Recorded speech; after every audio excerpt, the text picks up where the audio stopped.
விஜய் தான் குற்றவாளி, விஜய் தான் அக்யூஸ், விஜய் தான் கொலைகாரன். ஒரு சில காலகட்டத்தில் விஜய்க்கு எதிராக பிரச்சனை வரப்ப விஜய்க்கு சப்போர்ட் பண்ணி பேசின வாய் தான் இது. ஆனால் மக்களா விஜயானும் போது எனக்கு மக்கள் தாண்டா முக்கியம். தன்னுடைய சாலி கிராமம் வீட்டில் அலுவலகத்தில் ரூபாய் 400 கோடிக்கு மேல் இன்கம் டாக்ஸ் அதிகாரிகள் பண பறிமுதல் செய்த ஒரே காரணத்திற்காக, தன்னுடைய வெளிநாட்டு வாகனத்தை காரை எக்ஸ்ட்ரா டாக்ஸ் கட்டுங்கன்னு சொன்ன ஒரே காரணத்திற்காக கட்சியை ஆரம்பிச்சவன் தான் இந்த விஜய். நாளைக்கு ஆட்சியை பிடிப்போம், நாட்டை பிடிப்போம், நாட்டை காப்போம்னு ஏதோ கதை விட்டுக்கிட்டு இருக்கேன். அவன் ஒரு சினிமா வியாபாரி. நான் இழந்திருக்கேன் சார். என் பிள்ளைய என் கையால கொல்லி வச்சிருக்கேன். மரணத்தோட வலி என்னன்னு எனக்கு தெரியும். விஜய்க்கு தெரியுமா? அந்த அரசியல் வியாபாரியை நம்பி ஒட்டுமொத்த பேரும் அவனை எதுக்கு சார் அவனை பார்க்க போறீங்க? என்ன பிரயோஜனம் சார்? நாட்டை உங்களை காப்பாற்ற போறானா? நீ உழைச்சாதான்டா அவனுக்கு 3 வேளை சாப்பாடு. ஒவ்வொரு போலீஸ் ஸ்டேஷனுக்கும் மேன் பவர் 40 போலீஸ் மினிமம். என் கட்ட ஆர்டிஐ உடைய எவிடன்ஸ் இருக்கு. ஆர்டிஐ போட்டு எடுத்திருக்கேன், தமிழ்நாடு ஃபுல்லா எடுத்திருக்கேன். இப்ப நான் சொல்றேன், இந்த 35 பேரும் இறந்தது விபத்து அல்ல, ஒரு கொலை. அந்த கொலைக்கு முழு காரணம் இந்த விஜய். இந்த விஜய்ங்கிற யாராகிற நாய் தன்னுடைய சுயநலத்திற்காக 34-35 பேரை இந்த நொடி வரை கொண்டு இருக்கான். இதுக்கு பேருக்கு எத்தனை பேர் சாவாங்கன்னு தெரியாது சார். விஜய் ரசிகர்கள் அத்தனை பேர் என் மேல கோவப்படலாம். டேய், உன் கூட பிறந்த அண்ணன் தம்பியோ உன் பிள்ளையோ இதுல செத்து இருந்தா அதனுடைய வழி தெரியண்டா. 10 ரூபாய் கோட்டுன்னு மதியானம் பாடுறான், 35 பேர் சாயந்தரம் சாப்பிட்றான். அடுத்த அரை மணி நேரத்தில் செந்தில் பாலாஜி ஸ்பாட்ல போய் நிக்கிறான். 200 கோடி சம்பளம் வாங்கிட்டு லாபத்துல 20% வாங்கிட்டு நிக்கிற விஜய் கதாநாயகனா செந்தில் பாலாஜி கதாநாயகனா? சீமான் இவர் சொல்றாரு 2024 நான் ஆட்சி கட்டில அமருவேன், எல்லாத்தையும் மாத்து மயிரதாண்டா புடுங்குவேன். ஒரு பள்ளி குழந்தை யூனிஃபார்மை போட்டு உன் வீட்டுல இருந்து வெளியில வந்தா ஸ்கூல் 4 கிலோமீட்டருக்கு அந்தாண்ட இருக்கட்டும் சார். இதுக்கு இடையில அந்த குழந்தைக்கு கடத்தப்பட்டாலோ ஏதாவது ஒரு விபத்து நடந்தாலோ பெற்றவர்கள் 2வது குற்றவாளி. 1வது குற்றவாளி யார் தெரியுமா? அந்த பள்ளி நிர்வாகம் தான். உன்னுடைய பாதுகாப்பு முக்கியம். விழுப்புரத்தில் நடந்த முதல் மாநாட்டிற்கு துபாயில இருந்து செக்யூரிட்டிகளை வரவழைத்த நாய் தானடா நீ.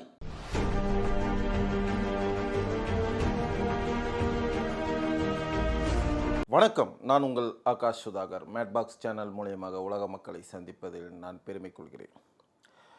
இந்த நொடி இப்பொழுது பரபரப்பாக உலகம் முழுவதும் பார்த்து கொண்டே இருக்கிறார்கள். என்ன ஏது என்ன எப்படி என்ன பிரச்சனை அப்படின்னு பார்த்தீங்கன்னா, விஜய் பிரச்சாரத்தில் கிட்டத்தட்ட பார்த்தீங்கன்னா இந்த நொடி வரை 34 பேருக்கு மேல் பலி.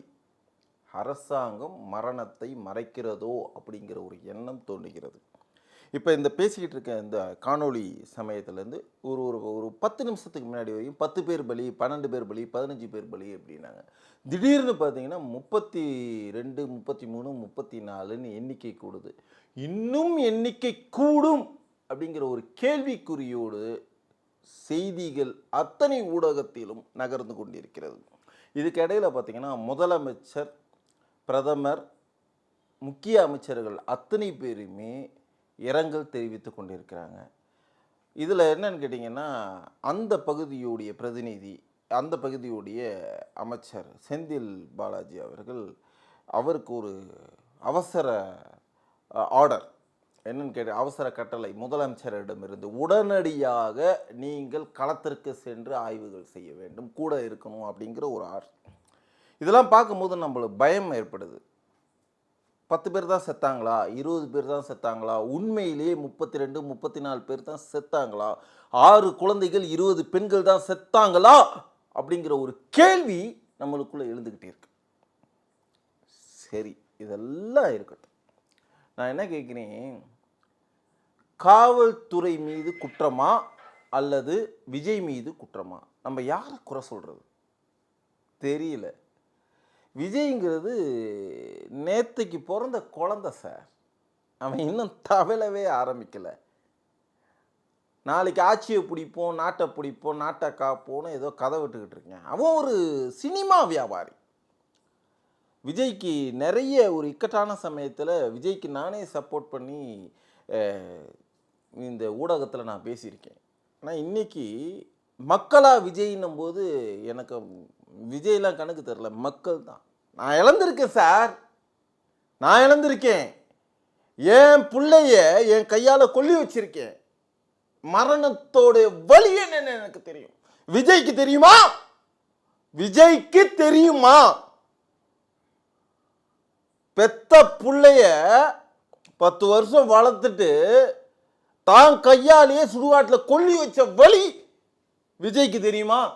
விஜய் உணர்வானா? சொல்லுங்க. தான் வீட்டில் 400 கோடி இன்கம் டேக்ஸ்காரன் தீர விசாரிச்சு அந்த பணத்தை வாரிட்டு போனானா. அதுல இருந்து தப்பிக்கிறதுக்காக வெளிநாட்டுக்காருக்கு 10 லட்சம் ரூபா வரி போட்டுட்டான். அதுல இருந்து தப்பிக்கிறதுக்காக வயசாயிடுச்சு, அடுத்த கட்டு நகர்வு போகணும் அப்படிங்கிறதுக்காக தான் ஒரு அரசியல் கட்சி ஆரம்பிச்சிருக்கான். இப்ப செலவு பண்றதெல்லாம் இன்வெஸ்ட்மெண்ட். முதல்ல புரிஞ்சுக்கணும். ஜனங்க முதல்ல புரிஞ்சுக்கணும். ரசிகர்கள் முதல்ல புரிஞ்சுக்கணும். எதுக்குடா போறீங்க? ஏன் போறீங்க? சினிமாங்கிறது ஒரு வியாபாரம். நானே ஒரு நடிகன், நானே ஒரு இயக்குனர், நானே ஒரு தயாரிப்பாளர். பல லட்சம் ரூபா, பல கோடி ரூபா நான் இழந்திருக்கேன். அந்த வருத்தத்தில் சொல்றேன். சினிமாங்கிறது ஒரு சேவை கிடையாது, அது ஒரு வியாபாரம். அதுல ஏற்ற தாழ்வு இருக்கும். அந்த அரசியல் வியாபாரியை நம்பி ஒட்டுமொத்த பேரும் அவனை என்ன சார், எதுக்கு சார் அவனை பார்க்க போறீங்க? என்ன பிரயோஜனம் சார்? நாட்டை உங்களை காப்பாற்ற போறானா? நீ உழைச்சாதாண்டா உனக்கு 3 வேளை சாப்பாடு. நீ உழைச்சாதாண்டா உன் பொண்டாட்டி புள்ள நல்லா இருக்கும். நீ உழைச்சாதாண்டா உன் அம்மா அப்பா நல்லா இருக்கும்.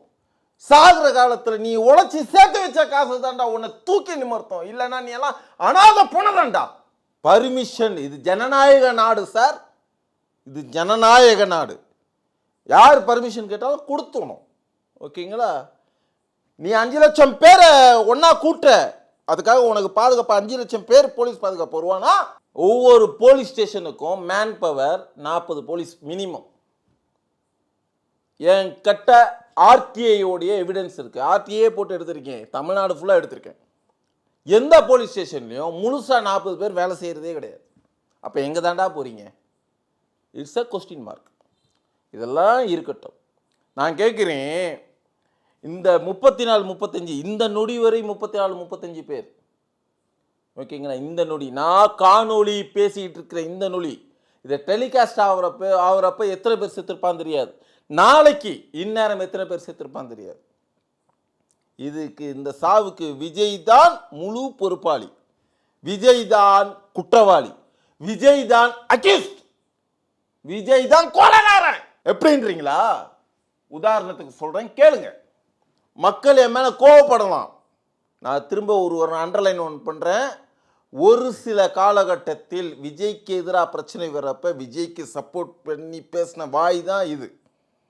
ஆனால் மக்களா விஜயா நம்போது எனக்கு மக்கள் தாண்டா முக்கியம். ஏன்னா அந்த மக்கள்ல ஒருத்தன் என் தம்பி, என் பிள்ளைங்க, என் சொந்த பந்தம், என் தாய் தகப்பு.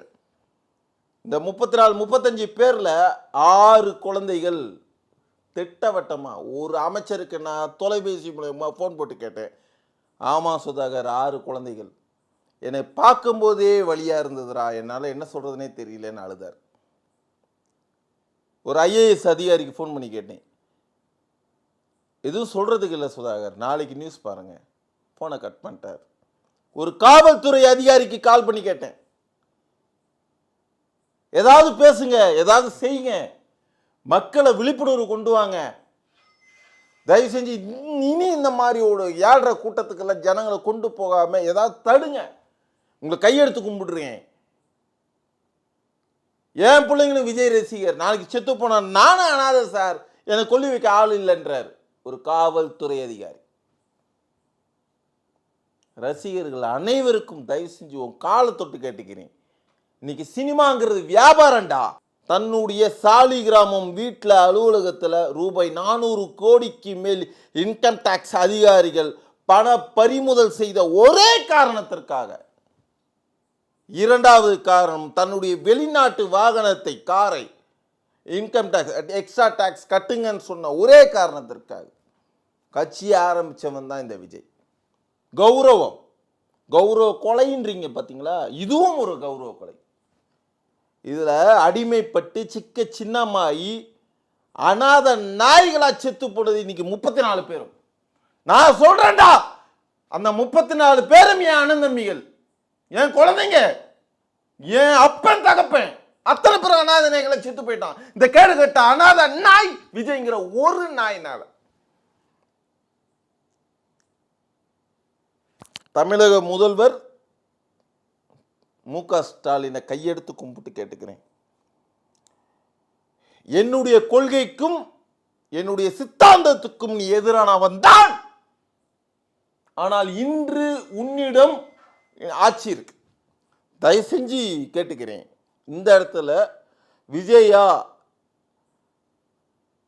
மு.க. ஸ்டாலினா, விஜயோட கட்சியா மு.க. ஸ்டாலின் கட்சியெல்லாம் பார்க்காதீங்கயா.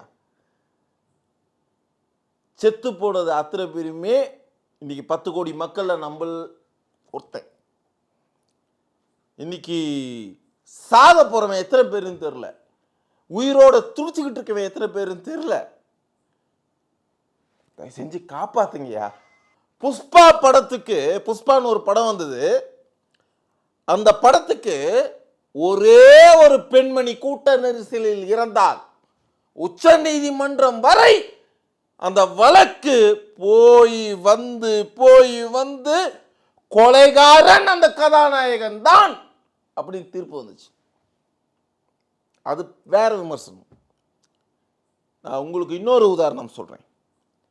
ஒரு பள்ளி குழந்தை, என் வீட்டு குழந்தையா இருக்கட்டும், உன் வீட்டு குழந்தையா இருக்கட்டும், யூனிஃபார்மை போட்டு உன் வீட்டிலேருந்து வெளியில வந்தா ஸ்கூல் 4 கிலோமீட்டருக்கு அந்தாண்ட இருக்கட்டும் சார், இதுக்கு இடையில அந்த குழந்தைக்கு கடத்தப்பட்டாலோ, ஏதாவது ஒரு விபத்து நடந்தாலோ, இல்லை தவறான பழக்க வழக்கம் ஏற்பட்டாலோ, பெற்றவர்கள் 2வது குற்றவாளி.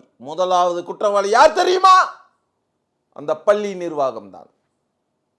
அதே மாதிரி தான் சார் சினிமா துறையில் ஒரு படம் வெளியில வந்தது, புஷ்பா படம்ங்கிற ஒரு படம் வெளியில வந்தது. கூட்ட நெரிசல்ல சார் கூட்டம் ஒன்னா சேரும், வந்தா ஏதாவது பிரச்சனை வரும் அப்படின்னு காவல்துறை சொல்லியும் கேட்காம அந்த படத்துக்கு, அந்த திரையரங்கிற்கு அந்த கதாநாயகன் வந்ததா ஒரே காரணத்தினால ஒரு பெண்மணி இறந்தாள். அந்த பிரச்சனை எவ்வளவு விஸ்வரூபமாச்சு. வீட்டுக்கும் கோர்ட்டுக்கும் அந்த கதாநாயகன் நடந்த காலம் கதைகள்லாம் எவ்வளோ. இப்ப நான் சொல்றேன், இந்த 35 பேரும் இறந்தது விபத்தல்ல, ஒரு கொலை. அந்த கொலைக்கு முழு காரணம் இந்த விஜய். இந்த விஜய்ங்கிற 7வது தர நாய் தன்னுடைய சுயநலத்திற்காக 34-35 பேரை இந்த நொடி வரை கொண்டு இருக்கான். இதுக்கு பிறகு எத்தனை பேர் சாவாங்கன்னு தெரியாது சார். விஜய் ரசிகர்கள் அத்தனை பேர் என் மேல கோவப்படலாம். டேய், உன் கூட பிறந்த அண்ணன் தம்பியோ உன் பிள்ளையோ இதுல செத்திருந்தா அதனுடைய வலி தெரியும்டா, வலி தெரியும். என்னுடைய வேதனையும் வலியும் இன்னைக்கு கருப்பு கண்ணாடி போட்டு மறைச்சிக்கிட்டு இருக்கேன். டேய், கண்ணை திறந்தா என் கண்ணீர் உனக்கு பதிலாக தெரியும். 10 ரூபாய் கோட்டுன்னு மதியானம் பாடுறான், 35 பேர் சாயந்தரம் சாப்பிட்றான். அடுத்த அரை மணி நேரத்தில் செந்தில் பாலாஜி ஸ்பாட்ல போய் நிக்கிறான். யார் சார், யார் சார் உண்மையான கதாநாயகன்? 200 கோடி சம்பளம் வாங்கிட்டு லாபத்துல 20% வாங்கிட்டு நிக்கிற விஜய் கதாநாயகனா, செந்தில் பாலாஜி கதாநாயகனா? எதுவுமே தெரியாம ரசிகர்கள் தன்னுடைய அண்ணன் தம்பிகள் அம்மா அப்பாவை இழந்துட்டு இன்னைக்கு அனாதையா நிக்கிறீங்களா? நாளை நான் ஆட்சிக்கு வந்தால் தமிழகத்தை மாற்றுவேன் அப்படின்னு சொல்லுவான். தான் அவன் பேர் என்ன, சீமான். இவர் சொல்றாரு 2024 நான் ஆட்சி கட்டிலில் அமருவேன், எல்லாத்தையும் மாற்ற மயிரதாண்டா புடுங்குவேன். இன்னைக்கு ஒன்னால திமிர்த்தனத்தினால இன்னைக்கு எத்தனையோ பேர் இறந்துட்டாங்க. சென்னையில இருந்து அந்த ஊருக்கு போற அப்படின்னா 20 நிமிஷம் டிராவல். அந்த 20 நிமிஷம் டிராவலுக்கு தனி விமானத்துல போற. எவ்வளோடா ஃப்ளைட்டு கட்டணும் அப்படின்னு கேட்டா 20 லட்சங்கிறான். நிமிஷத்துக்கு 1 லட்சம் ரூபாய் கட்டிட்டு நீ போற உனக்கு உன் பாதுகாப்பு தனித்துவமா தெரியணும், உன் பந்தா தெரியணும், உன் பகட்டு தெரியணுங்கிறதுக்காக தனி விமானத்துல போற நீ மக்களுடைய வழி தெரியல. உன்னுடைய பாதுகாப்பு முக்கியம். விழுப்புரத்தில் நடந்த முதல் மாநாட்டிற்கு துபாயில இருந்து செக்யூரிட்டிகளை வரவழைத்த நாய் தானடா நீ. இரண்டாவது மாநாட்டத்துக்கு கேரளாவில் இருந்து செக்யூரிட்டி வரவழைத்த நாய் தானடா நீ. இன்னைக்கு தமிழ்நாட்டில் 35 பேர் செத்தான். இந்த செத்தத்துக்கு காரணம் நீ கிடையாது, தமிழ்நாடு காவல்துறை சொல்ல வைக்கிற. என்னைக்கு புஸ்லி ஆனந்த் பேச்சை கேட்கிறியோ நீ வாழ்க்கையில் உருப்படவே மாட்ட.